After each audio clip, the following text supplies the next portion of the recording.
네, 안녕하십니까. 정인태 신지식인 TV의 정인태입니다. 네, 베트남 사업 피해 이야기, 양심의 뇌가 없는 사람, 소시오패스 이야기를 좀 해보도록 하겠습니다. 네, 정인태의 베트남 사업 이야기를 주제로 제가 말씀을 드리는데요. 제가 16년 전에 베트남에 왔을 때 정말 이상한 사람을 만났습니다. 근데 그 사람은 좀 달랐어요. 그게 뭐냐 하면은 양심을 못 느낀다라는 거였어요. 양심. 그러니까 양심의 뇌가 없는 사람을 소시오패스라고 합니다. 그러니까 간단하게 제가 이 소시오패스에 대해서 제가 연구를 많이 해봤는데요. 이 사람들의 특성을 간단하게 말씀드릴게요. 일단은 양심의 가책을 못 느낀다라는 겁니다. 자신의 목적, 그것이 돈이 됐던 권력이 됐던 명예가 됐던 이것을 위해서는 수단과 방법을 가리지 않는다라는 것입니다. 그리고 굉장히 좀 매력적인 포인트가 있는 사람들이 많아요. 그래서 자기의 매력을 이용해서 다른 사람들을 조종합니다. 그리고 자신을 위장합니다. 그 자신을 끊임없이 위장하는 거예요. 뭐 자신이 뭐 하버드 대학을 뭐 입학을 하려고 했다 등등등 뭐 하면서 자기가 무슨 뭐 서울대 뭐 출신이다 뭐 근데 사실로 확인되는 건 없어요. 그러면서 끊임없이 자신을 위장하는 겁니다. 그 다음에 이 사람들은 굉장히 어떤 그 무책임합니다.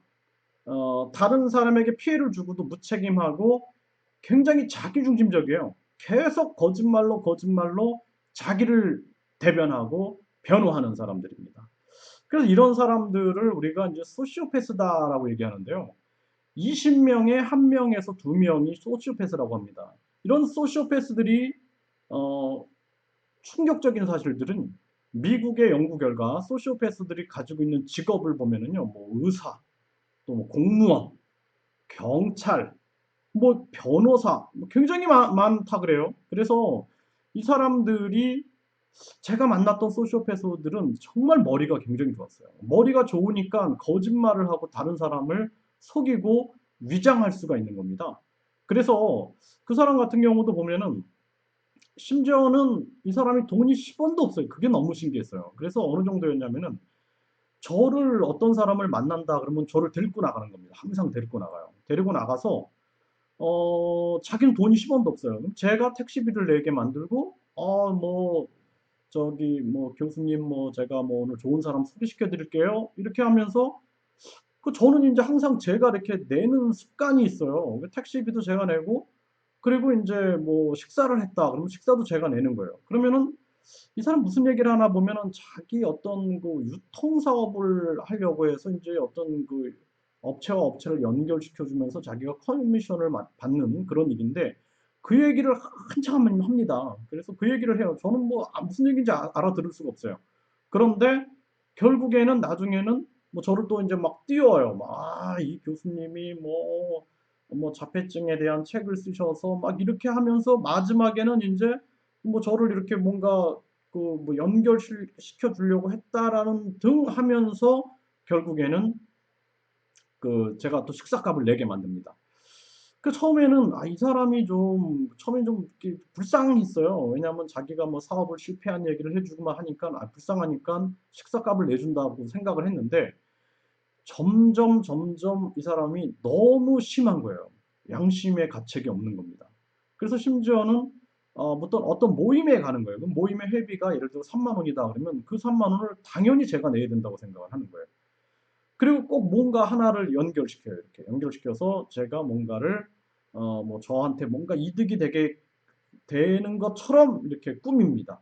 이런 소시오패스들이죠. 그래서 이 사람이 저한테 그 뭐 베트남에 뭐 좋은 사업거리가 있다 예? 해서 소개를 하는데 알고 보면 뒤에서 뒷돈을 챙기고 있는 거예요 계속. 그 심지어는 그 정말 제가 그 이 사람이 소개를 해준 그 코리아 레스토랑을 하나 인수를 했는데 이게 6만 달러였어요. 16년 전에 6만 달러면은 엄청 비싼 돈이죠. 6만 달러면 그런데 그 제가 한국으로 출장 갔을 때 그걸 다른 사람한테 팔아먹다가 걸렸습니다. 저한테. 양심의 가책을 느끼지 못해요.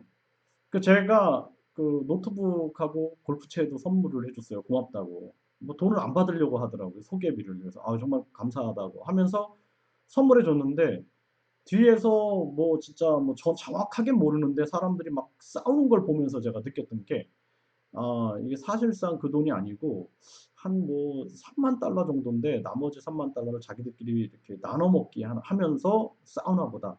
이제 그걸 나중에 알게 됐습니다.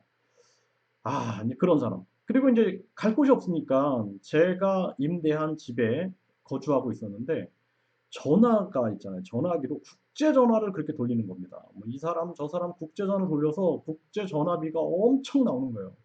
이제 16년 전이니까 그때는 뭐 이렇게 스마트폰이라든지 이런 게 없었죠. 그러다 보니까 국제 전화를 엄청 돌리고 그걸 못 쓰게 했더니 전화기를 자기 그 장롱에다가 넣고 열쇠로 잠궈 버린 다음에 그걸 사용하는 거예요. 그 전화를 끊어 버리는 경우도 있습니다. 안 나가는 거예요. 저희 집에서 나가질 않습니다.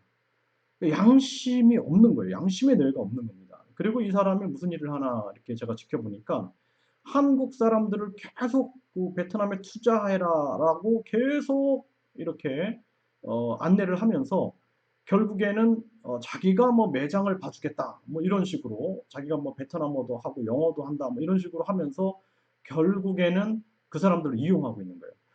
근데 그 사람, 이 소시오패스들은 아무리 말을 해도 안 돼요. 자기 합리화를 계속 시키기 때문에 말을 하면 할수록 화가 납니다. 이 사람들하고는 빨리 관계를 정리하는 게 현명한 거거든요. 그러니까 저도 이제 이 사람하고 이제 관계를 정리했어요. 도저히 이 사람하고는 안 되겠다 해가지고 일단 저희 집에서 나가달라 그러고 전화기는 끊어버렸거든요. 끊어버리고 그 다음에 내가 진짜 당신한테 좀 속은 느낌이기 때문에 골프채는 내가 모르겠다. 하지만 노트북은 돌려달라. 안 주더라고요. 그래서 됐다. 됐고, 그 사람하고 진짜 관계를 끊는 것만으로도 제가 너무나 감사하다는 생각이 들었어요. 근데 나중에 보니까 감옥에 들어갔다라는 소식을 제가 들었습니다. 이런 경우가 되게 많아요. 제가 베트남에서 있으면서 베트남 사람들도 이런 소시오패스들이 있습니다. 그러니까 베트남에 있는 한국인들이 정말 좋고 훌륭하고 성실한 사람들 많습니다. 근데 아까 말씀드렸죠. 소시오패스들이 20명에 1명에서 2명꼴로 통계적으로 나타나고 있다는 거예요. 양심의 뇌가 없는 사람들입니다. 이런 사람들이 도사리고 있고 노리고 있는 거예요. 특히 여러분들이 능력이 있다 그러면은 능력 있는 사람을 이용 가치가 있기 때문에 노리고 있는 겁니다. 어떻게든 접근하고 여러분들한테 맞춰줄 겁니다. 진짜, 진짜 기분 좋게 만들어주고, 말도 막 여러분들이 무엇을 원하는지 다 알고, 그거를 맞춰주는 거예요. 야, 이런 사람이 다 있네. 하늘이 준 선물이네. 이렇게 생각을 하다가 뒤통수를 맞게 되는 거죠. 제가 진짜 이 베트남 사람들도 마찬가지입니다. 한국인 베트남 사람, 뭐, 진짜 이 소시오패스들한테 굉장히 많이 당했어요. 근데 다 공통점은 양심의 뇌가 없다라는 거예요. 무책임하다라는 겁니다. 다른 사람한테 피해를 주고도 도리어 자기가 엄청나게 희생을 했다라고 거짓말을 해요. 그러니까 억울한 거예요. 자신만 억울한 겁니다. 그런 사례들이 굉장히 많습니다. 제가 이 소시오패스 이야기 해도 끝이 없을 것 같은데요. 계속 제가 말씀을 드리겠습니다. 사례별로 말씀을 드릴 겁니다. 그래서 여러분들이 이 소시오패스들한테 안 당하기 위해서는요. 한국에서는 할 수 있잖아요. 행정일도 혼자 할 수 있고 뭐 통역이 필요 없잖아요. 근데 베트남은 통역 필요하죠. 행정일도 내가 스스로 못하죠. 뭐 진짜 심지어는 시장도 혼자 못 본다. 집도 하나 임대하지 못한다 그러면은요. 소시오패스들의 먹잇감입니다. 먹잇감 1호입니다. 베트남에 갓 들어온 한국인들. 당하지 마십시오. 그래서 베트남에 와서 저는 웬만하면 사업하지 말라고 말려요. 한국에서 하시고 제 자식도 말립니다. 제가. 왜냐하면은 이 소시오패스들이 너무나 많고 먹잇감이 되고 있다라는 거예요. 여러분들이. 그래서 제가 말리는데 그래도 하고 싶다 그러면은 1년 동안은 아무것도 하지 마세요. 그냥 베트남 여행 다니고 언어 공부하고 사람들 사귀고 정말 누가 진실한 사람이고 누가 그렇지 않은 사람인가를 살피세요. 그러면은 보일 겁니다. 그때, 그때 조금씩, 조금씩 준비하세요. 아니면은 소시오패스의 먹잇감이 돼서 여러분들의 자금과 꿈과 미래 한꺼번에 다 날려버릴 수 있습니다. 네, 정인태의 베트남 사업 이야기였습니다. 여러분들 도움이 됐으면은 좋아요, 구독 눌러주시고요. 제가 16년 동안 경험했던 여러분들한테 도움이 될 만한 이야기들 제가 전해드리고 여러분들이 소시오패스들한테 당하지 않게끔 제가 좀 길잡이가 되드리고 싶습니다. 베트남에 좋은 사람 정말 많아요. 성실한 사람 많습니다. 그런 분들 만나셔야 됩니다. 네, 감사합니다.